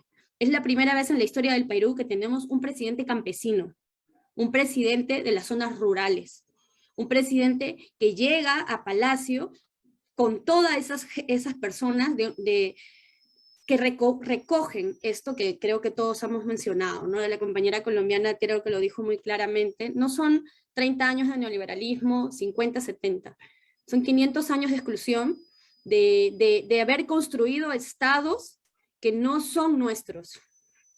Y creo que ahí sí podemos tal vez aprender algunas cosas de México desde su reconocimiento identitario, de cómo tienen un Estado tal vez que reconozca lo mexicano como una identidad propia, no como nosotros que en el mestizaje nos hemos ido perdiendo de muchísimas cosas de los poderes que podríamos haber tenido como naciones, ¿no? Yo en el Perú entiendo la cuestión de la identidad chola, que tiene que ver con la cuestión indígena, pero aquí fue una vergüenza y fue peyorativo por muchísimo tiempo, y ahora tenemos un cholo en el gobierno. Una persona que para mucha gente es que no sabe hablar, que no está capacitado, que es un improvisado, porque finalmente lo que se está disputando es quiénes pueden o no ejercer el poder. Y eso es lo que está de fondo. Entonces, yo creo que los procesos en América Latina siempre hay que tomarlos en ese sentido, cómo nos retroalimentamos también, ¿no? Han estado molestando mucho a Castillo porque parece que es como un pupilo de Evo, hasta por su forma de vestir, ¿no? Que siempre usa su sombrero, y imagínense, se llama, y lo terruquean tanto que él tiene su sombrero chotano de su región, y comenzaron a hacer hashtag en Twitter de sombrero luminoso, como si fuera sendero luminoso. O sea, ese es el nivel, esa es la bajeza de la derecha. En un país donde los medios de comunicación siguen cooptados y comprados, tú prendes la televisión y es una maquinaria constante y diaria que le está metiendo a la ciudadanía día, tarde y noche que el gobierno es terrorista, que los ministros son terroristas. Entonces es muy fuerte luchar contra eso, pero ¿saben qué ha sido maravilloso también? La manera de cómo se han organizado los pueblos, desde los ronderos, desde los maestros, desde los jóvenes. Yo estuve activando en la época de la segunda vuelta porque sabíamos y sabemos que la derecha tiene mucho poder. Entonces muchos profesionales que no somos necesariamente, no militamos en partidos, activamos un grupo que se llamaba Voto Sin Miedo, donde comenzamos a disputar en los medios. Sí, aprovechando, voy a interrumpir. Perdón, si ya me pasé el tiempo, discúlpame. Un poco, sí. Voy a aprovechar esto que decías de los procesos organizativos para hablar de algunos elementos en común que nos han compartido en cada una de estas experiencias y en cada uno de los países. Y a propósito de lo que tú mencionabas acerca de la diversidad de los sectores movilizados en cada uno de los países, con ese gran protagonismo que ha cobrado la juventud en las recientes movilizaciones sociales para repensar ese sujeto político que nos hacían la invitación, y de la movilización de las mujeres en cada uno de estos países. Han sido también protagonistas las asambleas comunitarias, estos procesos que vienen desde las bases sociales y desde la propia autogestión, y pensar también cómo se ha confrontado ese orden hegemónico mediante la reapropiación del espacio público y de esas nuevas formas simbólicas y creativas de resistencia. Nos hacía alusión tanto Vilma como Patricia, de esa resignificación y de ese simbolismo de los espacios públicos, de esa autogestión y de cómo romper el cerco comunicativo, que también ha sido muy importante y lo mencionaban incluso aquí en el chat. Rosa María nos comentaba acerca de la globalidad que permiten las redes sociales. Y vemos también los altos niveles de represión y también de impunidad, ¿no? Estos son algunos elementos comunes. También nos hablaban de la necesidad de la autocrítica y de seguirnos organizando más allá de las disputas electorales, seguirnos pensando más allá de los procesos desde abajo y desde la autogestión. Y con eso voy a dar paso a la tercera pregunta, que es más allá de los resultados inmediatos identificables en cada caso, es decir, de la constituyente en Chile, de la derogación de la reforma tributaria en Colombia, de la cancelación de la política de retiro de subsidio en Ecuador, del cambio de gobierno en Perú, ¿cuáles consideran que son las principales implicaciones que han dejado o que dejará este ciclo de protestas y movilizaciones en el proceso político de cada país? Pensando igualmente también pues en términos de los retos que se han venido a presentar tras estas múltiples crisis presentadas por la pandemia. Esta es la pregunta. Les habíamos mencionado que eran 4, vamos a hacer 3 para dar espacio al final a los estudiantes y al público que nos acompaña. Entonces, adelante Manuel, si quieres iniciar. Ay, ay, ay, muchas gracias a todas, todos. Qué rico este espacio y todo lo que queda en potencia. Gracias, Rocío, Flores Miro, cada una. Voy a tratar de meter 5 puntos en segundos, de a minuto, rápidamente para provocar, para aprovechar el tiempo claro para el final. 1, y así diciéndolo de manera muy dura, directa, la movilización social, los estallidos expresan ira, malestar frente a un desgaste integral, frente a un abuso, frente a un maltrato, y al mismo tiempo expresan una creatividad impresionante. Lo vimos en todas partes, no estoy hablando solo de Colombia. Entonces vimos que un actor que ha sido producido como olvido, que somos la mayoría, nuestros ámbitos administrativos son una fabricación ridícula, absurda, inexistente, que hace parte de la producción permanente del olvido de esta historia que se resume en explorar, explotar, excluir y exterminar. Entonces, nos levantamos con ira contra todo eso, consciente o inconscientemente, pero me atrevo a decir que nos levantamos. Entonces, la movilización es el otro lugar, el mundo otro. Después nos hacen medirnos en ganamos o perdimos para que neguemos la movilización. Y al mismo tiempo quiero decir que ahí está el problema, que nosotras y nosotros seguimos saliendo para interlocutar con el Estado, con el régimen.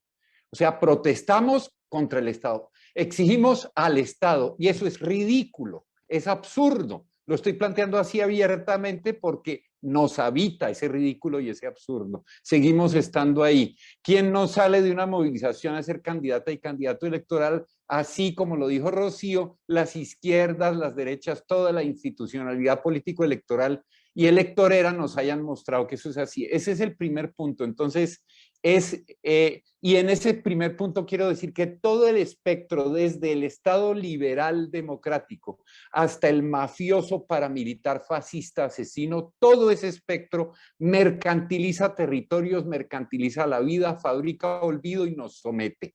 Y se basa en la explotación del territorio. Entonces, ¿por qué seguimos teniéndolo como interlocutor? Esa es una lección que deberíamos aprender, no lo sé. No sé si lo hemos aprendido. Lo segundo es que el segundo punto es que vivimos, nosotras y nosotros, hablo aquí, vivimos el levantamiento de Haití, que se nos olvida. Chile, Ecuador, Nicaragua, Perú, lo vivimos aquí. Nosotras y nosotros hablamos todos los días con gente de cada uno de esos países con el alma en la mano, tratando de ver si por fin en alguna parte se doblaba la doliente página y empezamos a vivir en territorios, en agendas y asambleas colectivas en libertad. Entonces, y eso mismo sentimos de fuera cuando nos levantamos en Colombia. Se van a dejar capturar por partidos políticos, van a comprar tal dirigente, la represión los va a acabar. Es decir, ahí compartimos más allá de los países algo que sigue pendiente, pero que están dando. Ese es un segundo punto que quería poner. Hay una energía en ese sentido. El tercer punto que quería poner es el siguiente. La pandemia nos debería haber enseñado tres cosas. Resumo absurdamente, pero lo hago así. Primero, que la normalidad es inaceptable e inaguantable. No tenemos sistemas de salud, la educación es una porquería, la justicia le da libertad y honra a Álvaro Uribe, un asesino mafioso paramilitar, etcétera, e igual a Peña Nieto, e igual a todas esas inmundicias que a Piñera, lo que quiera. Entonces, en primer lugar eso, que la normalidad no sirve, y la normalidad es un camino de suicidio en un contexto en el que la vida es una posibilidad, mientras que la muerte es una certeza planetaria. Entonces, ¿cómo seguimos hablando de Perú, Colombia, Ecuador? ¿Y eso qué importa? Tendríamos que estar cambiando mentalidad. Segundo, la normalidad primero. Segundo, que ellos existen y se están ajustando con la pandemia. Y están ajustando el planeta todo. Y eso quiere decir exterminar excedentes de capital y de población y captar recursos escasos que son riquezas territoriales y de trabajo. Y eso está más en evidencia antes que nunca con el COVID. Y tres, que nosotras y nosotros o cambiamos de mentalidad y nos hacemos tejedoras y tejedores de territorios o seguimos viviendo bajo los estados y es un camino hacia el suicidio. El cuarto punto que quiero plantear, ven que estoy apretando aquí como loco, es el siguiente. Colombia produce el 92% de la cocaína mundial. El 6% del Producto Interno Bruto de Colombia es cocaína. 6%. Es decir, a este país entran muchísimo más dinero del que está circulando por ninguna otra razón en ninguna otra parte del planeta. Eso teniendo en cuenta que se vende a $20,000 el kilo en Estados Unidos, a 40,000 en Europa, a 90,000 en el Medio Oriente y a 180 a $200,000 en China o en Australia. Entonces, la mayor parte de la plata está entrando desde allá, de Europa, del Medio Oriente, etc. Con esa cantidad de dinero impresionante que está entrando, nos está hablando de algo. Ellos, ese ajuste mafioso paramilitar global está definiendo las estructuras estado-nacionales todas. Y entonces, si seguimos hablando, pero eso es lo criminal y esto es lo político, estamos locos. El capitalismo es crimen organizado y el que hemos llamado ilegal hasta ahora está entrando al poder o ya entró. Y por eso nos masacran como nos masacraron en Colombia. No se puede ni comparar con Ecuador, ni siquiera con Chile, ni nada. Aquí es una catástrofe y punto, lo hacen y sigue. Y el último punto que quiero poner es el siguiente. En 1791 hubo el levantamiento de los comuneros y las comuneras, porque fue Manuela Beltrán la que se levantó contra los españoles y era por una reforma tributaria. Qué coincidencia, ya arrancó la reforma tributaria de la pared, la rompió en pedazos y gritó: muera el mal gobierno, viva el rey. Eso es lo que estamos gritando ahora. En Ecuador se metieron a lo electoral y mire cómo acabaron. En Chile toda la energía, la constituyente, y ya estamos viendo qué están haciendo. En Colombia vamos por el camino electoral. Las salidas institucionales son una trampa. O nos liberamos del Estado y volvemos a los ayllus y a los territorios, o seguimos en la fantasía utópica que nos hace levantarnos y que nos tiene al borde de la muerte. Esa debería ser la lección, que lo sea o no. Pues, ¿quién soy yo para contestar? Aquí somos 40 y tantos millones y en el continente, ¿cuántos? Gracias. Buenísimo, Manuel, muchas gracias. Acá en México ya no gritan muera el mal gobierno, porque ya no hay mal gobierno, dicen algunos. Entonces ahora le damos la palabra a Patricia, por favor. Sí, a ver, ¿me escuchan bien? Perfecto, perfecto. Ah, ya, es que me tuve que cambiar a una tablet porque se me fue el wifi justo cuando estaba hablando la compañera de Rocío, me perdí, estaba muy interesante y me perdí la última parte, pero bueno. Con respecto a los retos, bueno, como todo está súper conectado, somos parte ahí de... la derecha no es muy original para de alguna forma armar ahí su guerrilla digital, que le dicen, que es lo que dicen que está la Convención Constitucional, que está bajo guerrilla digital, porque está siendo atacada desde las fake news, hay toda como una producción, hay como una industria de producir este tipo de información tergiversada y falsa. Con respecto a los retos, no sabría hablar de retos más allá. La constitución, el tema del proceso constituyente, yo creo que no es coyuntural, al contrario, es una forma de replantear o de criticar y de poder pensar y proponer otra forma de organización, otro pacto social de la sociedad. Entonces no sabría verlo más allá de eso. Obviamente que el reto sería, tomando un poco lo que dijo el compañero Manuel, que yo creo que el reto sería justamente no caer en lo mismo o tomar ciertas precauciones para que no ocurra lo que pasó con el caso de Bolivia, con el caso de Ecuador, que con unos procesos constituyentes, con unos resultados de sus constituciones políticas, que incluso la de Ecuador ha sido considerada vanguardista por los derechos de la naturaleza, que fueron de alguna forma la primera vez y son como un ejemplo de lo que se podría establecer como una nueva relación con la naturaleza. ¿Y qué pasa después? ¿Cuál es esa brecha de implementación que siempre ocurre con todos estos instrumentos jurídicos cuando se tratan de llevar a la realidad? Si el ordenamiento y la jerarquización de la sociedad en función de los intereses y de los objetivos del capitalismo extractivista y neoliberal no son transformados, no se transmutan.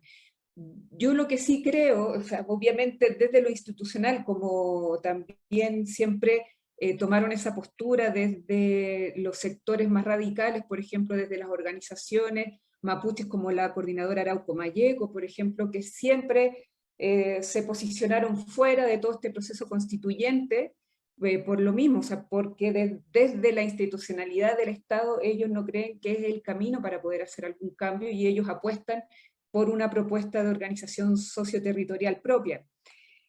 Pero el tema también es cómo podemos generar las mejores condiciones posibles dentro del escenario que nos toca, o sea, si podemos también, imagínense con lo brutal que ha sido toda la privatización y todo el despojo en estas últimas décadas con el neoliberalismo extractivista, por lo menos poder tratar de revertir o tratar de generar mejores condiciones para ciertos procesos sociales y políticos, mejores condiciones, por ejemplo, para poder posicionar las propias demandas o los propios proyectos autonómicos incluso. O sea, yo creo que sí hay diferencia entre las condiciones que pueda generar una nueva constitución política. Tengo esa esperanza, pero eso es como por un lado, esa esperanza de que las cosas o de que el modelo puede llegar a cambiar, que es un cambio lento y que no parte o no es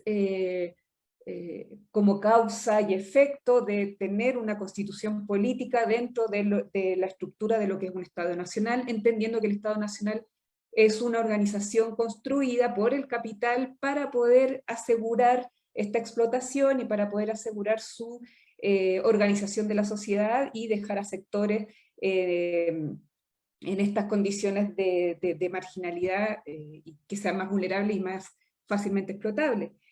Entonces, esto también es cuando nos empieza a jugar en contra, es cuando se toma la institucionalidad como un principio democrático, por ejemplo, que fue el que salvó a Sebastián Piñera de una posición constitucional que lo podría haber sacado de la presidencia en noviembre del 2019, que era para donde estaba yendo el estallido y era lo que se estaba exigiendo, que renunciara Piñera.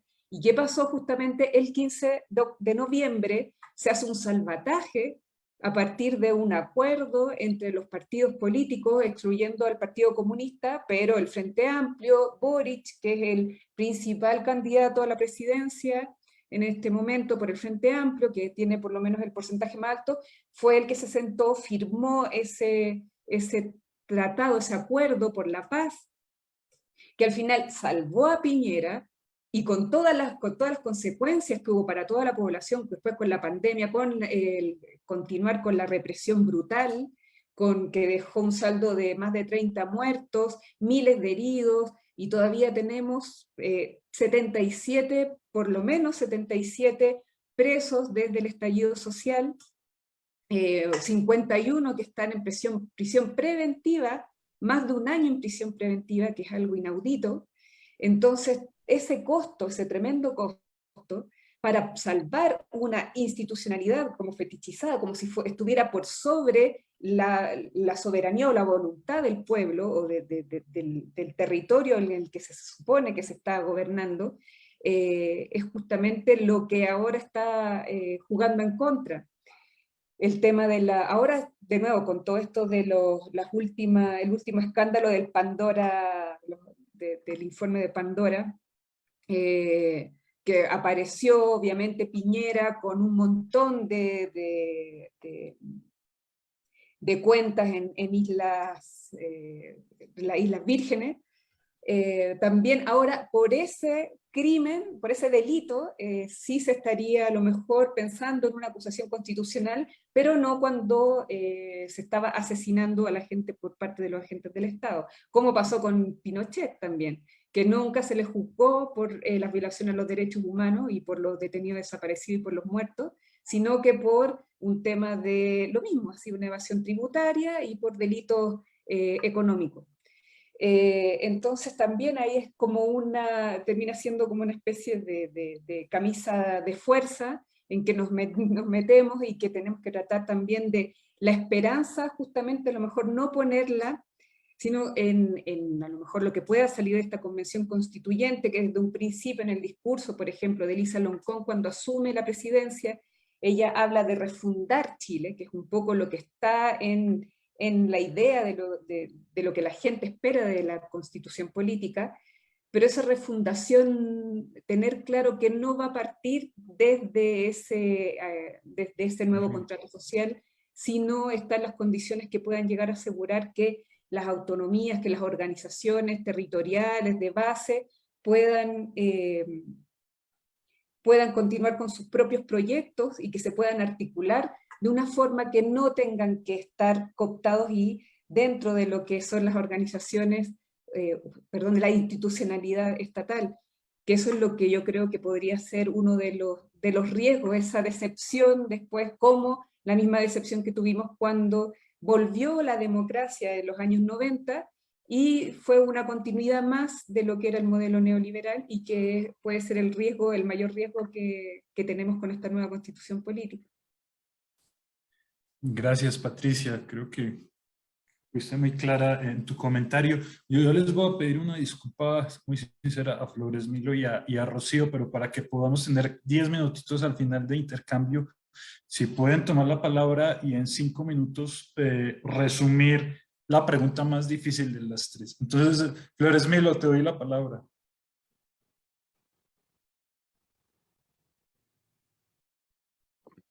Veamos si es posible. Los retos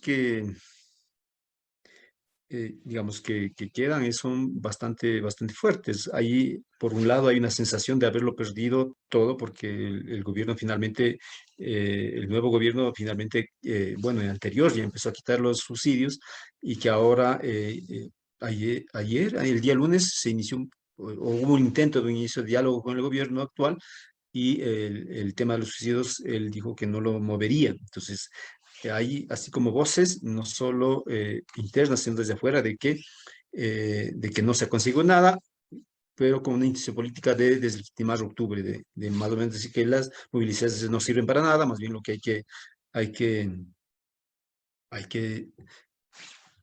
paradójicamente, esta respuesta, o esta conclusión, perdón, tienen dos conclusiones, contrapuestas entre ellas. para unos el que no sirve nada los lleva a posiciones ultra radicales, ¿sí? Y al mismo tiempo, quienes sostienen de que no sirve para nada movilizarse, entonces el camino es la negociación, ¿sí? El diálogo, negociación. Entonces, esos son los debates que tenemos en este momento, ¿sí? Uno de los logros, podemos así decirlo, de octubre es la convocatoria a lo que llamamos acá el Parlamento de los Pueblos. ¿Qué es el Parlamento de los Pueblos? Es un espacio en donde convergen, o lo que se busca es que converjan todas las organizaciones y sectores sociales populares o que de una u otra manera están opuestas al modelo vigente. Sí, eso tuvo una gran repercusión en los primeros meses después del paro de octubre, por unas posiciones de los dirigentes de ese entonces de la CONAIE. Se dejó eso ahí y después vino la pandemia, en donde ya sabemos qué pasó a nivel organizativo. Todos nos tuvimos que guardar en cuarentena. Eso desmovilizó mucho en algunos casos, en algunos países, y aquí en el Ecuador no fue la excepción en ese nivel. Ahora se está, con los nuevos dirigentes, está intentando retomar el Parlamento. Esperemos que sea uno de los, finalmente tenga resultados y que no haya pasado ya el momento de este Parlamento. Sinceramente creemos que ese espacio múltiple, amplio, pueda permitir la construcción no solo de iniciativas de movilización o de lucha, sino de propuestas también. Ese es uno de los retos que está en ese momento. Otra de las cosas que fue muy claro y había que entender, digamos, lo que queda, lo que está de octubre, está permeado con lo que nos está dejando la pandemia, ¿sí? Y una de las cosas que la pandemia logró develar fue que la debilidad del Estado o el vacío que tiene el Estado respecto de los intereses sociales, ¿sí? Más bien que ha sido la misma sociedad organizada a través de las comunas, en este caso de los pueblos indígenas, que ha sabido dar de manera efectiva respuestas a la pandemia, ¿sí? Incluso tuvimos en algunos eventos en que ha sido la comuna que se ha organizado para procurarle insumos médicos a los hospitales públicos, ¿sí? Cuando debería ser al revés la lógica, ¿no? Entonces, eso ha puesto al orden del día el tema de lo comunitario aquí en el Ecuador, y es uno de los temas de debate bastante fuertes, que ya viene desde octubre. O sea, digamos, el tema comunitario es histórico en la región andina en general del continente, pero lo que estoy intentando decir es que octubre y la pandemia ha vuelto a poner sobre la mesa el tema de lo comunitario, ¿sí? Y ¿qué es lo comunitario ahora? ¿Cómo funciona lo comunitario? Lo comunitario es solamente rural, es solamente indígena. Lo comunitario es antimoderno, antidesarrollo. En las ciudades, en las grandes ciudades, lo comunitario no tendría pertinencia. Esos son los debates que en este momento estamos teniendo acá, y es uno de los elementos básicos, no solo organizativos, sino estratégicos que se está buscando como propuesta, como línea de propuesta. Y finalmente, por el razón del tiempo, otro de los retos que tenemos en este momento es que, al menos desde la perspectiva de los movimientos sociales, no recuperar el contenido programático que salió de octubre, ¿sí? Para contrarrestar toda esa propaganda que tiene el Estado, que tienen los medios de comunicación. Creo que Rocío decía que los medios de comunicación meten las 24 horas del día el tema del terruqueo a los políticos que no son del establishment. Acá es que en cambio nos tienen con la violencia, ¿sí? Es decir, que octubre fue violencia, que la movilización es violencia, y que la movilización está en contra del progreso. Entonces, día a día, o sea, pero así las 24 horas, como dijo Rocío. Entonces, En cambio, como nosotros desde todos los elementos que surgió en octubre, el tema de lo comunitario, el tema del encuentro de las juventudes, la participación de las mujeres, el tema de lo comunitario en lo urbano, el tema de lo urbano mismo, ¿sí? Cómo eso sigue sosteniéndose como elementos de convergencia de canales de comunicación entre las organizaciones y generar nuevos procesos de acción colectiva y obviamente también de lucha social en caso de que así sea sentido, como estamos en este momento en ese debate. Por el tiempo ahí me quedaría. Flores Milo, muchísimas gracias. Vamos a darle la palabra a Rocío.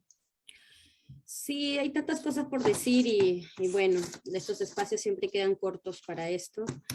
Y solo creo, a mí me queda claro que lo que está por disputarse y que es lo más complejo es el tema del imaginario.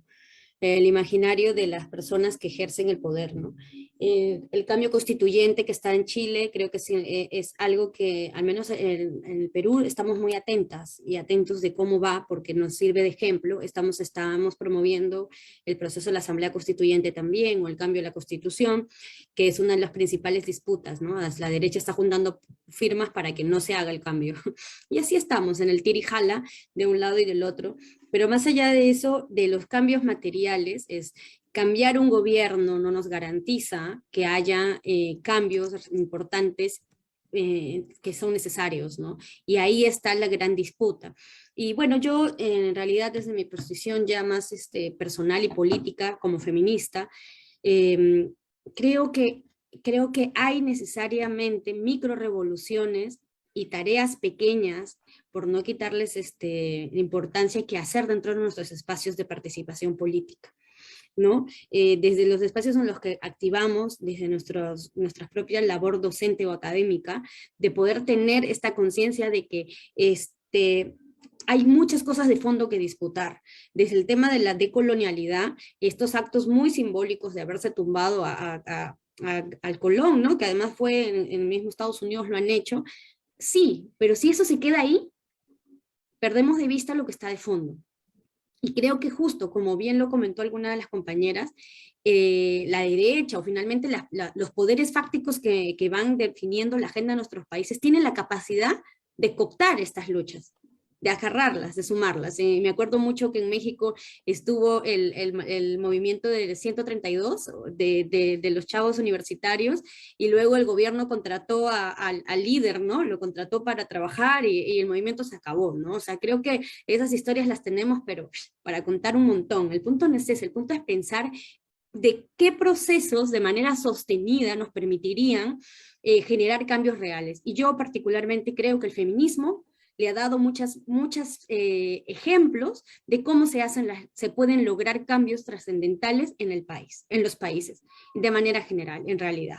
No solo porque yo sea feminista, sino lo digo porque creo que en Chile lo que ha sucedido, la gran participación de las chicas jovencísimas y el poder que ha tenido el movimiento feminista en Argentina, por ejemplo, para dar aprobación, creo que es importante dar sentido y reconocer a las mujeres desde todos los espacios, y no solo lo digo por mujeres, o sea, lo digo ¿por qué? Porque es importante ceder los espacios de representación política, compañeros.